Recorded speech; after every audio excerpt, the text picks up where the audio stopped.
Hi everyone, I'm Kirsten Wyatt and I'm the ELGL Executive Director, and it's my pleasure to welcome you to today's event.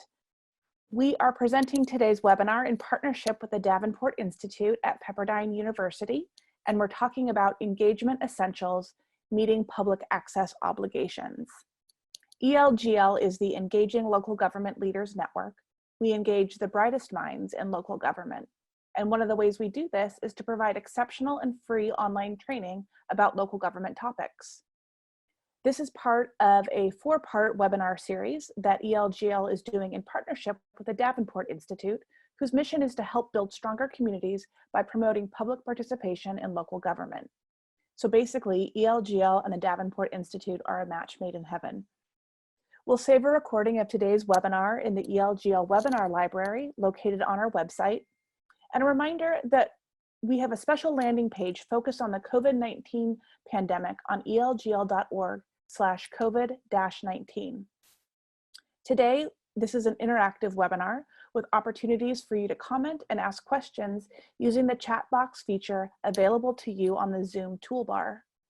Your microphones and conference phones are muted, and this makes the webinar enjoyable and efficient for everyone. When the presentation is finished, we will open up for questions, and these may be submitted using chat. Or if you think of a question during the presentation, please feel free to drop it in there. I will ask the questions out loud, so the recording of the webinar includes those questions. And we will live tweet today's webinar, and you can follow along with the hashtag ELGLwebinar. So today's event is about what happens to the relationship between local government and community members when traditional tools of public access are off the table. Our special guests will talk about their experiences using multiple platforms and processes to address community needs during this time. And we'll also explore strategies for fulfilling public meeting requirements while we are social distancing. Our moderator for today's discussion is Ashley. Ashley, I'm so sorry. I know you just taught me how to pronounce it. It's Labosier. Ashley Labosier, the Executive Director of the Davenport Institute. We also have Margie Haupt, the Arts and Culture Manager for the City of Riverside, California, and Shannah Hayley, the Director of Communications and Community Outreach for Plano, Texas.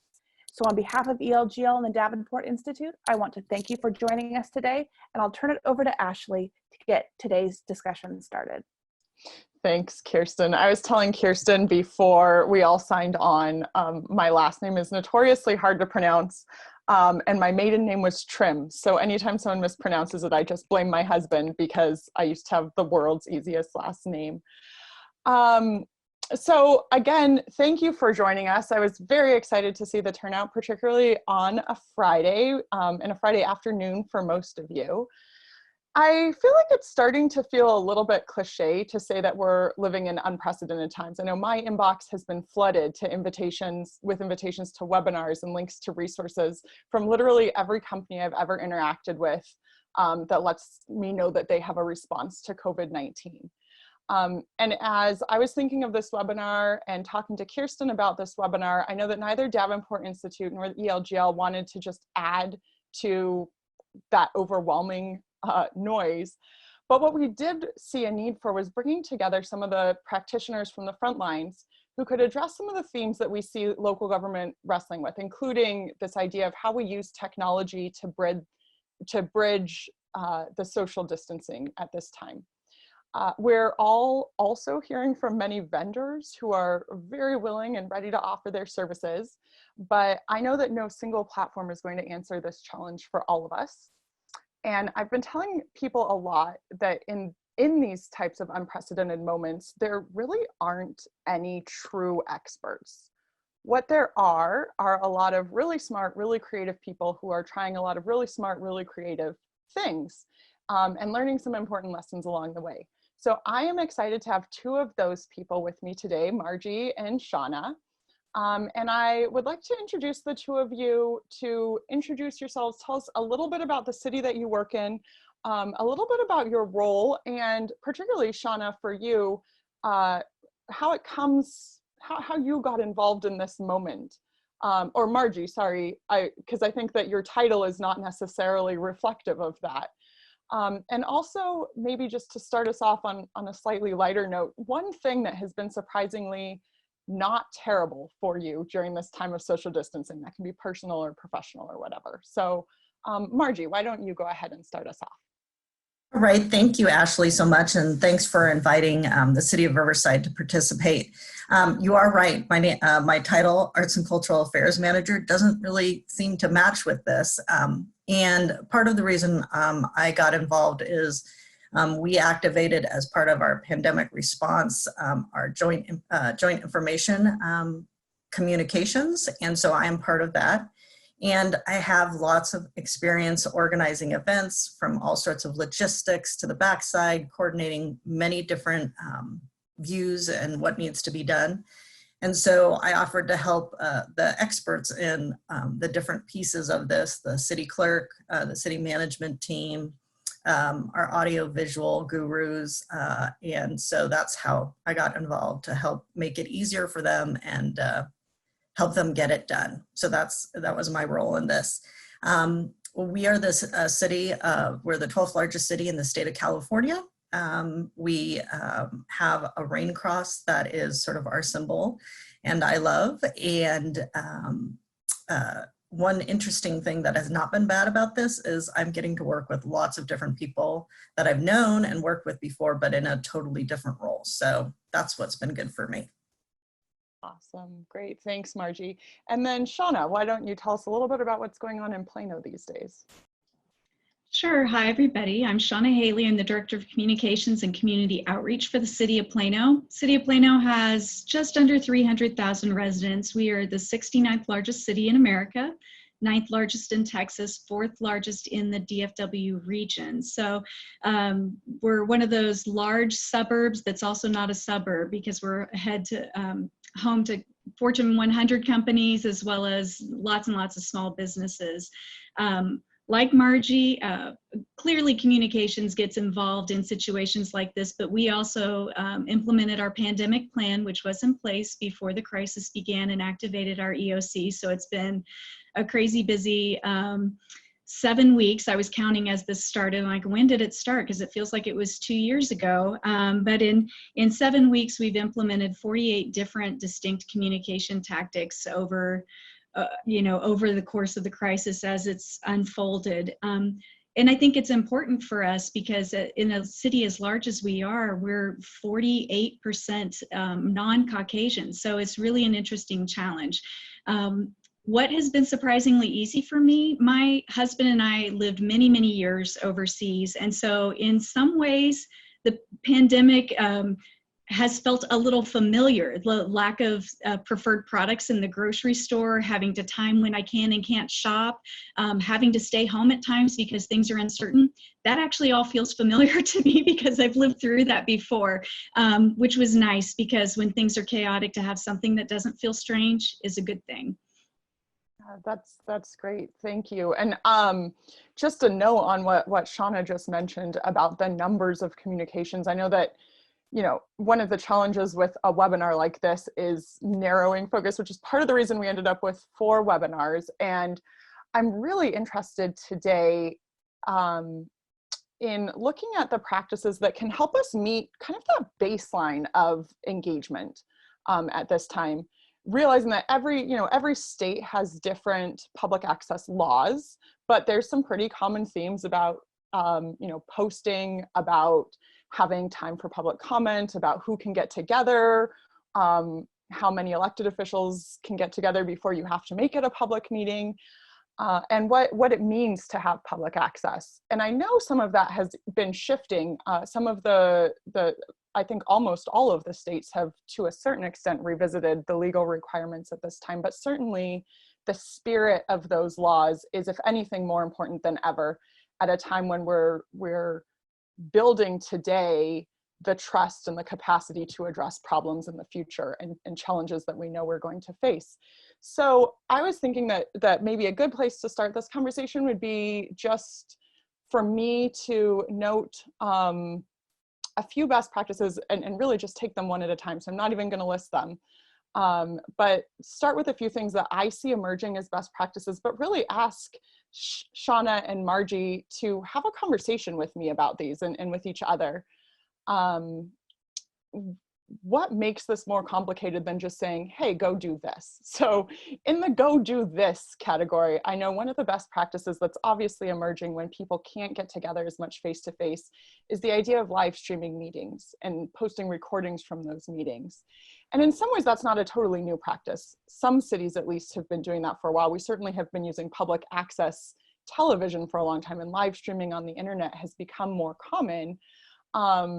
But the idea of how you integrate that with your public comment, how you do these different pieces is becoming more important than ever. And I know that for some of us, it's also been implemented in stages, right? Maybe we started with, let's try social distancing measures in City Hall, and then that was no longer on the table. And so we moved entirely remotely. And there's so many different platforms we can use, so many different ways of approaching it. So just open that up to Margie and Hayley. What has your experience been as you've been thinking about how to move to more of an online format for these things? So for, excuse me, so for us, Ashley and Shannah, we really, and others, we have really been trying to rethink how we've been doing public comment and public interaction for a while. In the city of Riverside, we have had comments that people can submit where they're not prior to them participating. They could send an e-comment in and it would be distributed to all the council members and the city management team. But for us, it was out of necessity to amplify this and quicken the process. We had an item that needed to go to city council for a vote, else we were going to lose some funding. And so we went to the ultimate gold standard of how we interacted with public comment. And now we're not doing that as in depth. But what we are finding is we are providing more opportunities for public comment and public participation than we ever have before. Where we were joking earlier this morning, you know, in the olden days, you had to stand up in front of the council or the elected officials, and that was the only way. Or you'd have to snail mail a letter into them to be heard. So this is actually creating opportunities for us to really expand and try out different modes of gathering that public information that we haven't had before, and gives us a little grace when it's not so perfect. And gives us opportunities to really try things. And then I think we're really thinking about what of these opportunities can we continue on? And so we went from the extreme to not the extreme, and everything in between we're trying right now. That's great. And I'd like to come back to that in a few minutes, just that how you decide at what level are we, and also that conversation about what continues into the future. What's not just I mean, it may be an emergency measure, but it won't always be an emergency measure. Shannah, what about Plano? Well, we like to joke that Plano is a little extra. So we've done a lot of extra for a long time. So we've done live streaming of our meetings. You know, we've not just pushed to the PEG channels. We pushed to our on-demand feed, so available on demand after, you could watch online during the meeting. And 4 years ago, we pushed that same feed to Facebook, which saw a huge bump in participation. You know, it's the same feed, same availability, but we're averaging anywhere from 1,200 to, you know, if it's a hot issue, 2,000, 3,000 views of a council meeting, which is crazy, you know, because we have 300 seats in City Hall, and, you know, maybe one time a year do you have that many people show up. And I'm not talking about when men of note come to sing their annual holiday flair at the beginning of December, you know, a hot issue where they're all there. And our residents are well accustomed to providing comment and feedback on everything. However, like Margie, you know, there are challenges with that. We traditionally, you know, those folks would come and speak in meeting, although they could call and register their opinion, and that would be inputted into the record here during the meeting. So how do you transition that during a time of crisis where we only did one meeting of council and of planning and zoning using social distancing, we pivoted pretty quickly. And I have a feeling if we did a like raise your hand on this webinar of how many people pivoted like 3 times a day for 2.5 weeks, probably a majority of you would say, yes, that was us, you know. Yeah, I saw that, Ingrid. Yeah, you know, it's just like this morning, this is the rule. This afternoon, this is the rule. Tonight, oops, we've got an updated, you know, because things just changed that fast early on. So some things that we did not do and that we have not changed. We still broadcast the same, push our feed the same. We do not take public comment on Facebook. We, you know, people comment and talk on Facebook, but we don't read that into the record. That's not considered official public comment. And we stuck with that policy. There are a lot of reasons. That's not the point of this webinar today, but Facebook is its own unique, special unicorn place. And we don't think that that's an appropriate environment to read into the record. Plus, council can't really interact effectively with Facebook while they're supposed to be mentally in the meeting. But what we did pivot to, as many cities have done, is operating on Zoom. So our council is, you know, they're socially distanced in their own homes or whatever safe location they want to be at. They're connecting on Zoom. You have options. I've heard of a lot of cities having trouble with Zoom bombers and all kinds of things. We don't run Zoom in a Zoom meeting format like this. We do it as a webinar. So that way we're able to do public comment. And by the way, it's a little more secure in the webinar form. Zoom bombing doesn't really happen in Zoom webinars. It's a different structure. So you may pass that on if your city's considering that. So what we ask our residents to do instead, they can register in advance to be a webinar participant. And that's one way that they're indicating that they want to give public comment. They can also just register to watch. So 2 versions, they can watch and observe just like the, you know, at a different level, although it's live streamed, but if they want to be in the meeting, they can be in the meeting that way. They can be a webinar participant and they can speak, or they can email, phone, you know, all of those other things that we provided for them. So email, and we have a cutoff time, basically when the meeting starts, you know, there's a team that's going through their emails and reading those into the record.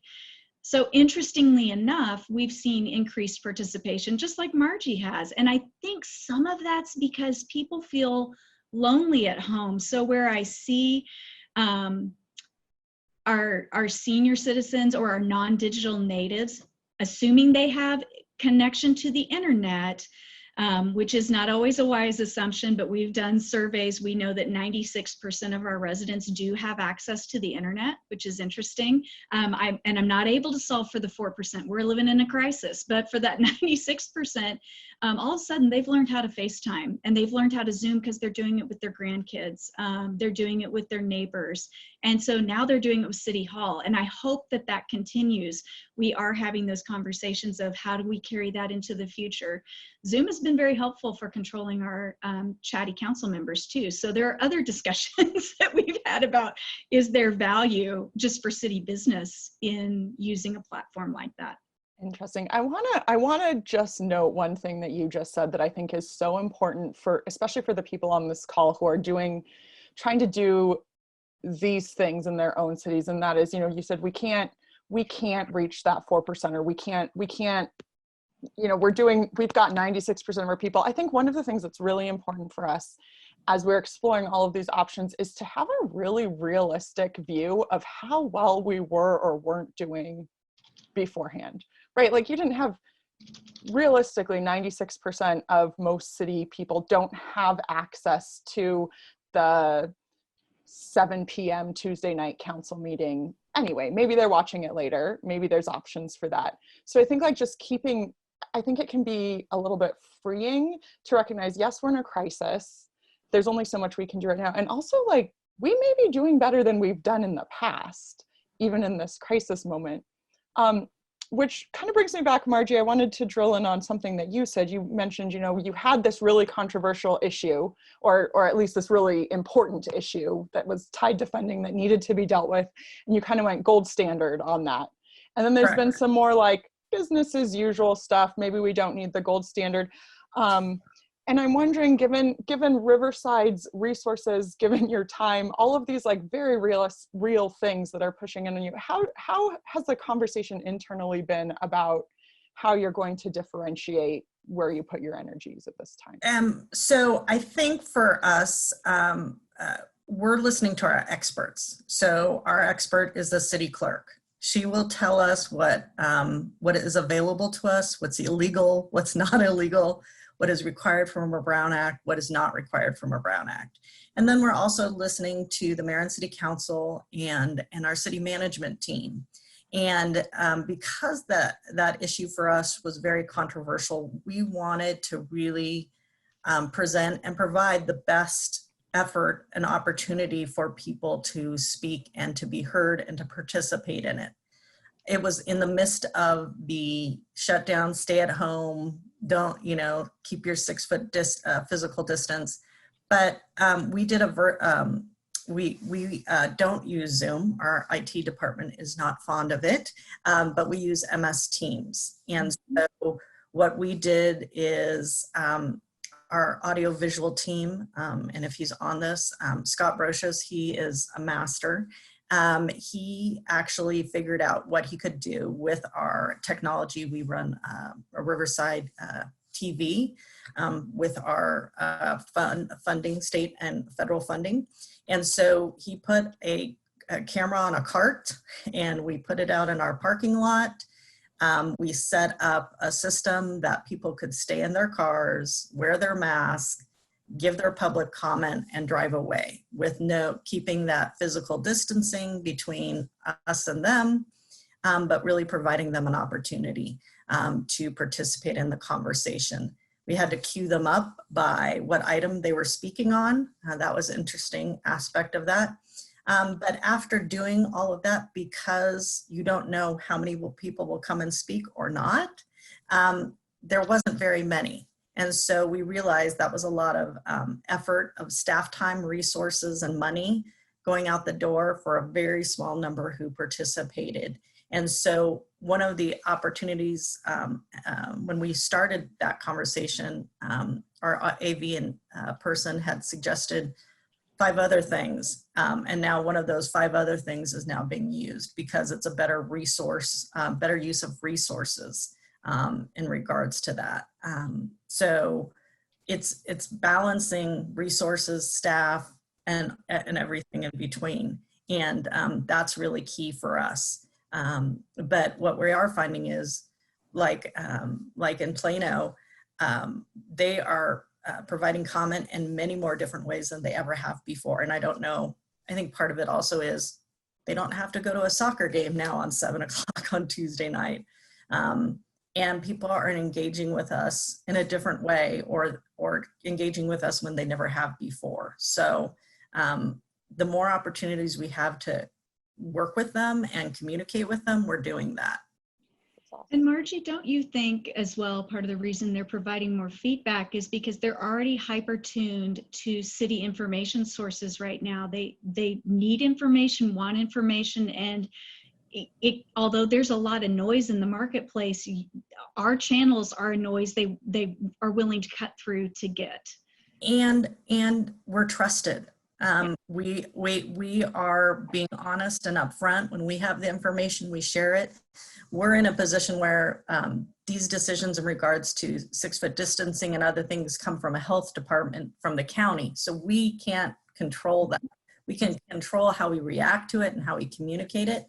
But our communications team stood up immediately. And I'm now going to count how many channels we use, different aspects. But we really, the key element of all of this is communication, how we communicate it out to our public, our residents, how we communicate it out to our council members, electeds. Communication is really the key, and that's all aspects of it, from the digital side, audio, visual, getting that out on social media, getting it out to the press, whatever that is. Communication is really the key. So you just totally nailed my second best practice, which is really publishing information, whether that's official meeting notices, agendas, all of that stuff, but also information about where you're at, how to reach you, all those things across multiple platforms, which is something that you just spoke to. And Shannah, I think your point that in some ways local governments are maybe more at an advantage for this than they are at other times. You know, how often do people check how many people follow the city's Twitter feed in a non-crisis versus how many followers have or how many people have started following now when they're really looking for that information? Yeah, you know, it's hard to, you're going to have to all accept that we're in the middle of a crisis, so there's a limited amount of what you can do right now. But let's take off the we're in a crisis situation for a second and say we're back in life as normal. So whatever timeline that is, right? You know, 6 months ago, or maybe that's 6 months from now in the future, a year from now in the future. What you need to do, and this is a collaborative effort, you know, communications may hold the keys to a majority of it, but there are a lot of different communication vehicles that you may be unaware of. That's where it's valuable to have, you know, someone like Margie. She has access to this whole other realm. You need to have a holistic audit of where are our pathways for communicating with the public. I've told lots of people, I've spent a lot of time doing influencer marketing. I came from the private sector, and so that was one of the tactics that we implemented early on in the city of Plano, and we've done it for 5 years, really built deep influencer relationships, deep social listening. But what that meant was the day after we implemented emergency orders where businesses were going to be closed, I called in every favor of every relationship that I have built over the last 5 years. So it wasn't just our 45 different social channels, and we have a process. You know, we post here, and then this is the rollout plan, and it happens very quickly. But I called my community partners. I called, I don't have 22 language speakers that I trust to do a document translation, but I also don't have money to wait for the turnaround. But I can call a community partner who has those vetted resources and say, I need to cash in a favor. I need this flyer translated because I need to have my code inspectors, because they're available, deliver this flyer with emergency order instructions for businesses, and it needs to happen in the next 2 hours. Can you help? And those things came back. But if you don't know what you have, you're at a disadvantage because you're constantly running. So smart to bring you, Margie, because you've got a whole different asset base that you can bring to the table of people that might not traditionally listen, that you were able to leverage. And the other part of that too is you need to think about internal organizations and communication, not your external resources. I see Aggie, who is part of this conversation. He's part of our neighborhood association. We have 26 distinct neighborhoods that have their own Twitter, social media, Facebook, Instagram accounts. So doing also the audit of internal resources. And I think I was part of the internal audit, and they knew I could help them coordinate all of their different aspects to that one thing. But, and the internal communications, even though it may not be part of their job, they are thankful you asked, and they can provide those resources to you. So also think about all of your internal resources, whether it be, we've called in a council assistant, and she's doing the mayor's speeches in Spanish now for us on our media channels. Someone from HR is helping translate all of our documents. So whatever that is, do that audit of internal resources as well, because people will step up. And a lot of what we're doing, we're not really doing right now because of this crisis management. So that's really key. It's an opportunity to keep your staff employed rather than sitting and answering that optic question of, well, why isn't the city furloughed people? Well, you can get your staff to be very busy doing valuable things if you know who they are and what they can do. Correct. That's such a great point. And I want to connect that to a little bit of a conversation, because I think it connects to that community partners, it connects to the different people you know in your city on ways of integrating. We're all focused on technology, whether that's Microsoft Teams, whether that's Zoom, whether that's Google Hangouts, Google Meet. But we still have, sometimes a phone call is, and Margie, you described a really creative way of integrating on high tech and low tech, but also a really labor intensive one that's probably not going to be used for everything.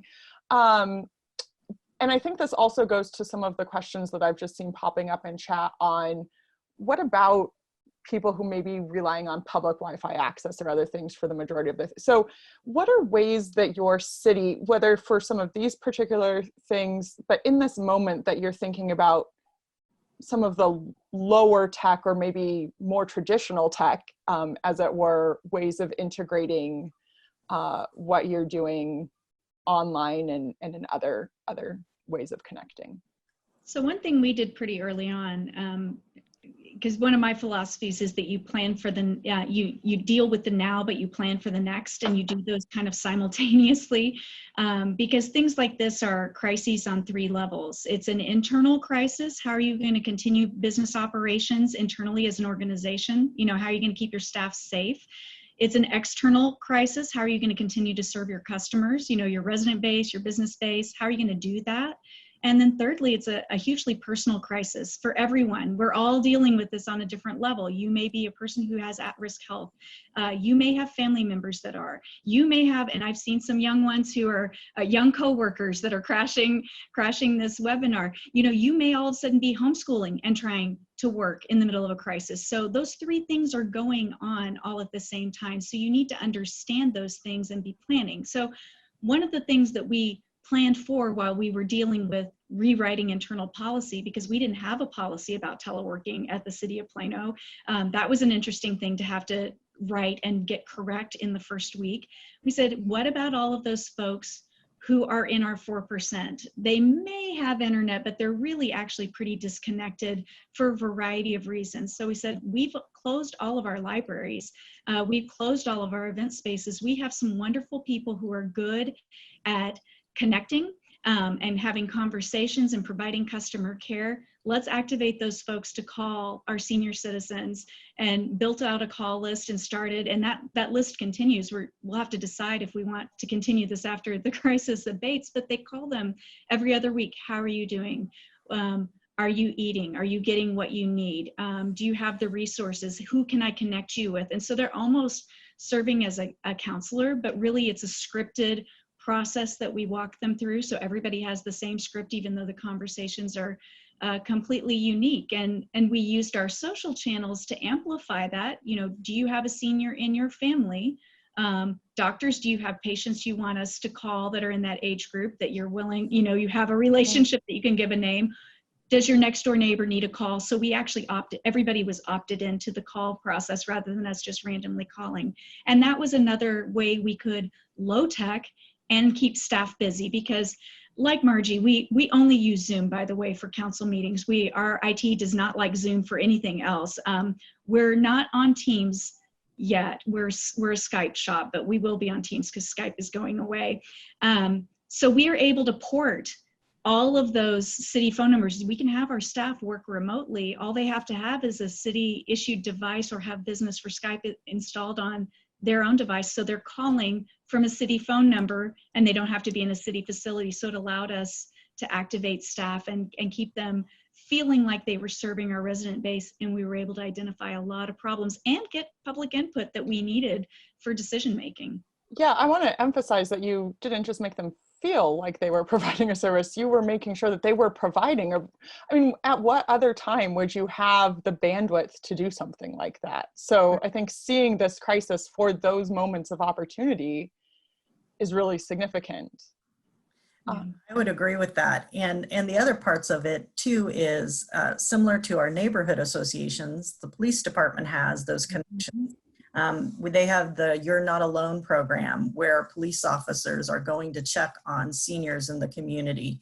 And some of them shared comments with them to, you know, how are we supposed to participate when we're not supposed to leave our houses? And so they would talk with them about that.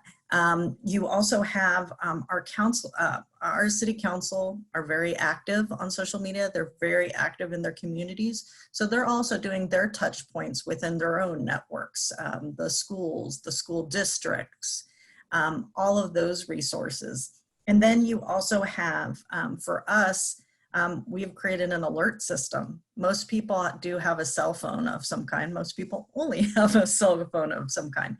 But people can sign up for alerts, and we don't send them out often. We send them out for important messages. But we've also used that tool to, our city manager has used that tool to keep in contact with all of our employees. We have some employees that are working from home. We have some employees just at home, not working. And then we have people in the office. But it has allowed our city manager to also communicate with staff through that alert system that we can just pour in just their numbers and do an alert for that. And so those are some other additional resources that we're using besides what Shannah had mentioned about what they're doing in Plano. But it's really also evaluating all of the tools, auditing all of the tools you have, and then saying, okay, this is how we best can use that tool to get information out about this city council meeting, this new order, this new thing. And that has really helped us in the very public council meetings to really meet the state Brown Act requirements, but also to meet the public's requirements that they be heard and should. Yeah. Absolutely. Well, and one thing that I'm seeing, and this is kind of my last best practice that I'll pin there, but it's implicit in everything that you're saying, is that part of succeeding in this moment is training, testing, and adapting as you go.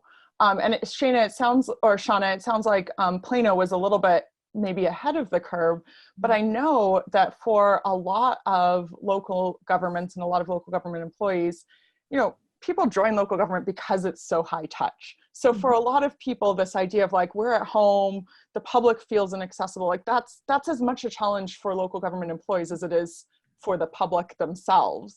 And so not making assumptions that people are familiar with tech platforms, not making assumptions they're familiar with the tools, providing opportunities to try things out, testing, giving opportunities to kind of maybe fail small and then pivot.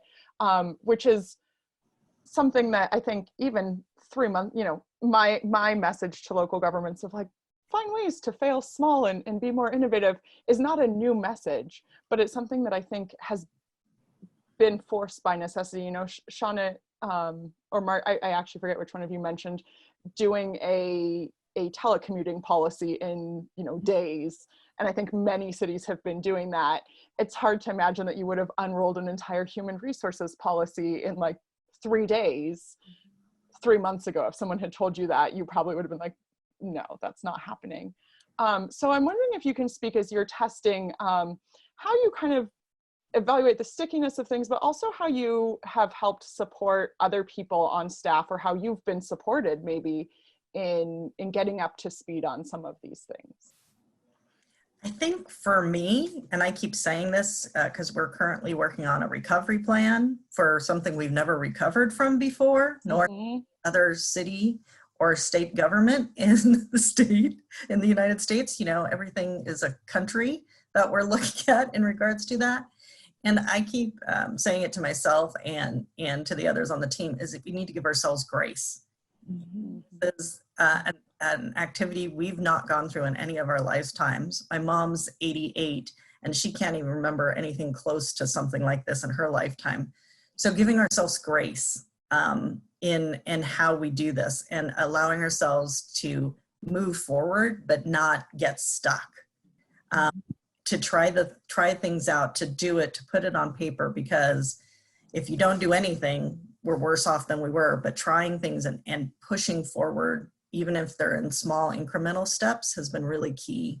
And what the groups I've been working with is giving ourselves the grace, but just moving us forward, providing the information, getting connected, doing what we need to do, but knowing that it may not be the A+ job, it may be the A job, some of it may even be the C job, but just moving forward, I think, has been really key for all of us.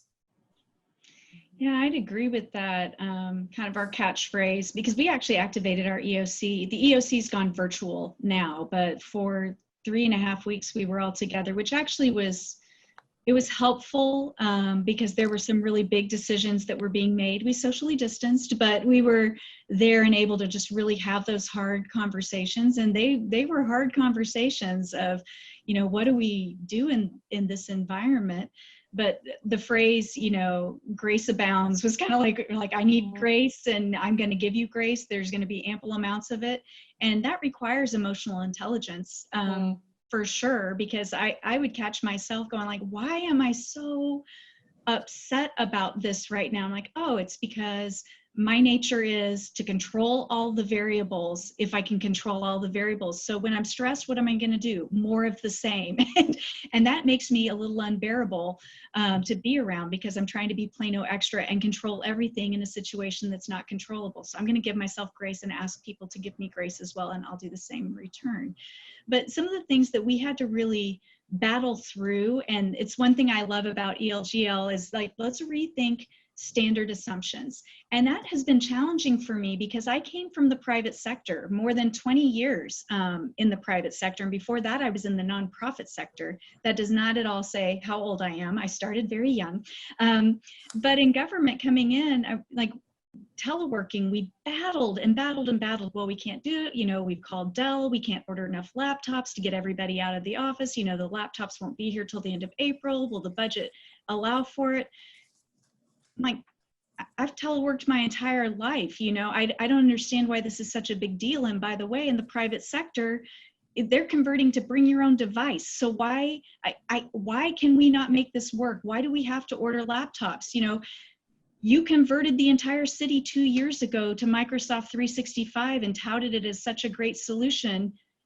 That's a cloud-based program. Adobe Creative Suite is a cloud-based program. Why do you have to have a device? And it was because we were arguing with each other that everybody went, oh, not everybody needs a device, and it was like this light bulb moment as the team. That wasn't just me, but it was because we were all attacking the problem with the resources that we had, considering all of those things that Margie talks about. Like, we did the same thing too. Like, how do we use our city call system? How can we use that more effectively? When should we text? When should we not text? You have those hard conversations and you say, at this point, every idea is valuable and we're going to make the best decision we can with the information we have. And when we know better, we'll do better. But right now, this is what we know. And we chose to take that approach with our employees too. Guidestone priority for us early on. What are we going to operate under? The operational principle was people first. So if somebody in the city tests for COVID, your director's going to notify your department, then the entire city's going to get notification of that. Then we'll tell the media and the public. We're going to tell our people first because people matter to us. And so we decided to use that same level of transparency with, this is the policy we're rolling out today. Honestly, we don't know that it's going to work, but we're hoping, and we need your help. Please tell us what's not working. Please tell us what you're confused about. Please tell us what's awesome. We'll make adjustments. Bear with us. We're going to be sending you an email again tomorrow. Like that high level of please help us help you, and we'll learn through it together. That's great. I have about 35 more questions I could ask, but I realize that noon is going to come quickly. So Kirsten, are there any questions that have come up, or if anyone has questions and wants to type them in for Kirsten to relay to us?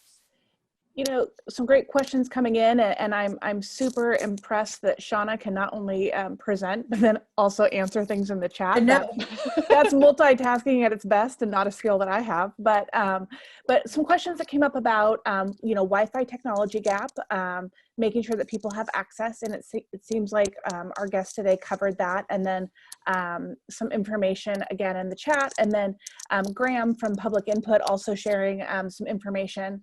And then there is a question here about how to best reach that 4% of the population for community engagement events. It sounds like Shannah was saying, during a crisis, that's not the priority, but I know that both of your communities do a great job of being very inclusive in communications. So perhaps speaking to that, full inclusion model as it relates to engagement. Margie, you can go with that? Yeah. Can I add one little element to that I'd love to hear you address too, is given the crisis environment, are there things that you would like wait to engage on until there are other ways of reaching that 4%? Does that make sense? Are there things that it's like, maybe we wait for this and it can be tabled? Are you talking about like specific topics that are city business? Or? Possibly. Like, are there things that we can just, in the middle of a crisis, this is not the thing to push to push forward on right now. But specifically for that reason of there are people who need to be part of this conversation that aren't going to be able to be right now. So Margie, go ahead and. Yeah, to answer that question, it's really hard. You know, you have to evaluate all of those aspects of it, and each decision has multiple decision points on it. The timing of it, funding resources. Do you stop moving because we're in a pandemic? How long are we going to be in this pandemic? How do you keep your city moving forward while in the midst of this and still addressing it? So it really has to be sort of a group decision of those key people. You know, the program staff, project staff who are leading it, the city management team, the electeds, the city clerk, the city attorney, any of those people, depending on what the decision is, really have to evaluate it. We are finding as this extends out, we need to move forward with business. We need to make decisions that are going to be happening 6 months from now, a year from now, and we can't hold off. So what we're trying to do is activate as many of those resources as we can, so we are getting that public comment, that public feedback. And for that 4%, it's really hard. Part of that 4% is they don't want to engage with you. It could be that. It's not that they don't have the technology or the resources. They don't want to engage. That's part of that 4%. So we're never going to reach that 100%. But that 4% that may not have access to technology, we're using similar to Plano, is the people power, the people they have their trust relationship with. Some of those park and rec staff who are at those senior centers, or some of those neighborhood groups that are active and participating, or we activated 2 separate, a business support team of a multi department group of people and a community support group that's culling out tons of resources for professional and personal, and then connecting them on and directing everyone to a central point, which is our COVID page, where we have resources for artists to get grants and funding, to food banks, to senior centers and access. And so part of how we've culled our staff is to go out, find that information, which takes time to do it, cull it all together, figure out, yeah, this is a true one, this one isn't, and put it together and directing people to that one resource. And really everything we're directing back to one resource, which is our website and which is our city page, to create that opportunities and have all of that information brain dumped in a nice way, in an organized way there. And so you need to put all of that to engage those 4%. You also need to sort of get them there. But really going with their trusted neighbor, their trusted person, you know, so whatever that is, but it's going to be that more personal touch. But we're never going to reach all of that 4%. Yeah, 100% agree. You know, Plano and Riverside are so in sync in terms of like our approach, you know, researching things. What a great task for your library staff who can't serve patrons. You know, what rules can you break? Can you all of a sudden start doing live story times? Can you start really being, which we do, but you know, right now we can't show the book because publishers aren't cooperating with us. But there are things you can do. Our governor was wonderful to issue some executive orders that tell people what they can't do, but have absolutely no capability for enforcement, which puts you in an interesting position. So we said, all right, our rec centers are closed. We're going to activate friendly monitors. So one of my initiatives this last year, before everything changed, all of my initiatives, was employee advocacy and storytelling, because we have 10,000 volunteers that work with the city of Plano. And I have this theory that if I can imbue a consistent story in them, and then I can activate them throughout, they can carry the city's messaging as a different form of advocacy. Well, I can do that internally as well. So, you know, the messages that we want to get out right now about social distancing, about personal responsibility, we're in this together, make the smart choice. We invested those story points in our friendly park monitors, who are the Parks and Rec staff walking around with backpacks and water bottles, you know, walking the trails every day, reminding people of good behavior and not good behavior. they're telling that story. So I'm sure everybody is seeing more people out and about as they're trying to get out of their houses just for mental health breaks. It's a great way to reach those folks that you might not otherwise reach and build a better perception of the city. You know, these aren't people monitoring, these are people who are friendly and checking in on you. Mm-hmm. And one of the things that we're going to be speaking to in later webinar series is that idea that we're also in a moment, and you both have alluded to this, where people are hungry for community. So there's opportunities to reach people that we haven't reached in the past, not with like, hey, what's your feedback on this? But with, here's an opportunity for connection at a time we're all hungry for connection. So I want to thank Shannah and Margie for your time today and all of this. This is really fascinating. I know it's helpful. It's just, there's something about hearing other people who are wrestling with things and finding solutions as we go through them. For those of you who are listening, I want to remind you that this is the first of 4 webinars that the Davenport Institute and ELGL will be hosting over about the next month.